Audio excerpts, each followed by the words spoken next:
हामी फेरि पनि मधेस खेलकुद परिषद सदस्य सचिव सरसँग आइसकेको सिटी सरलाई यहाँ हामीले स्वागत गर्न चाहन्छौँ। धन्यवाद। एमसिएल को ओभरअल टुर्नामेन्ट आज कन्क्लुड भयो, 12 को टिमले जितेको छ। तपाईलाई यो टिम टुर्नामेन्ट कस्तो लागिरहेको छ? यो गेम एकदम आफैमा एउटा आकर्षणको रूपमा भएको छ।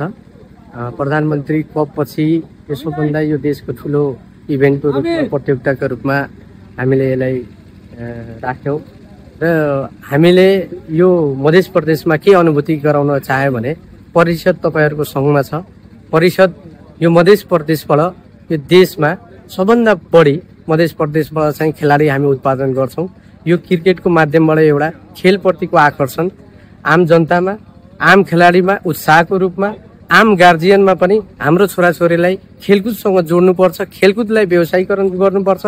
राष्ट्रको विकासको लागि खेलकुद अति आवश्यक भएको हुनाले हामी मधेसमा र यो देशमा यो मधेसमा यो टुर्नामेन्ट गराउँदा हामी देशभित्र रहेका सम्पूर्ण खेलाडीको हौसला बढाउन र देशलाई एउटा चाहिँ हामीले मेसेजको रूपमा यो दिन चाहन्छौँ।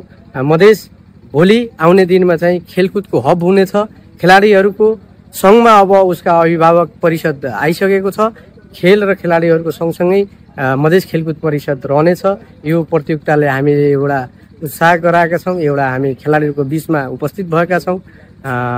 यो निकै नै रोमाञ्चक भयो।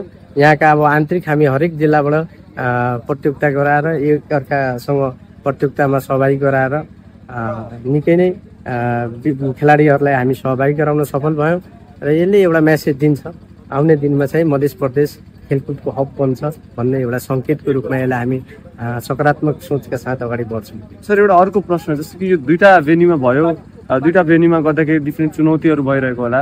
बारा जिल्ला क्रिकेट सङ्घका हाम्रो शिवजी सुभाष जसवाल सर र हाम्रो पर्सा क्रिकेट सङ्घका मनिष सरले जुन हिसाबले भूमिका खेल्नुभयो उहाँहरूको लागि र विभिन्न यो टुर्नामेन्टमा अर्गनाइज गरिराख्दाखेरि जो पनि इन्भल्भ हुनुहुन्थ्यो उहाँहरूको लागि र परिषदको समन्वय कस्तो भयो त्यसको बारेमा के भन्नु? एकदम राम्रो, उहाँहरूको उल्लेखनीय अब योगदान रहेछ यो प्रतियोगिता गराउनमा।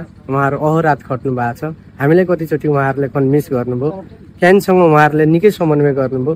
उहाँ राति अघि नै भन्दै हुनुहुन्थ्यो हामी राति कुदेर पनि यो प्रतियोगिता हामी गराउन सफल भएका छौँ।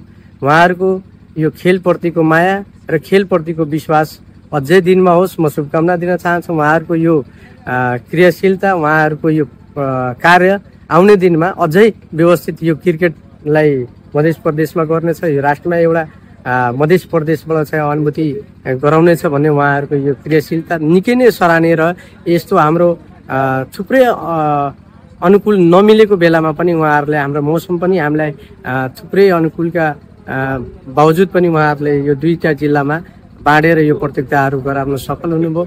उहाँहरूको कामप्रति परिषद एकदम खुसी छ। एकदम उहाँहरूको साथमा काँधमा काँध मिलाउने उहाँहरूलाई हामी यही तपाईँहरूको माध्यमबाट सन्देश दिन चाहन्छौँ। तपाईँको आफ्नो पदबाट र आफ्नो व्यक्तिगत रूपबाट यो मधेस क्रिकेट लिग पहिलो संस्करण र आउने दिनहरू पनि यो संस्करणहरू थपिनका लागि यो टुर्नामेन्टलाई आजीवन लैजानका लागि मधेसमा क्रिकेट विकासको लागि तपाईँको तर्फबाट के? अब यो कन्टिन्यू रहन्छ। यो एउटा मधेस क्रिकेट लिग चाहिँ अब यो पहिलो वर्षमा हामीले एउटा सकारात्मक सन्देश दिन हामी सफल भएका छौँ। सकारात्मक हामीले चाहिँ यसका जसहरू लिन हामी सफल भएका छौँ। आउने दिनमा पनि यो कन्टिन्यू हुन्छ। यसका लागि परिषद सँगसँग समन्वय गरेर प्रत्येक वर्ष यो मधेस क्रिकेट लिग हामी आयोजना गर्छौँ।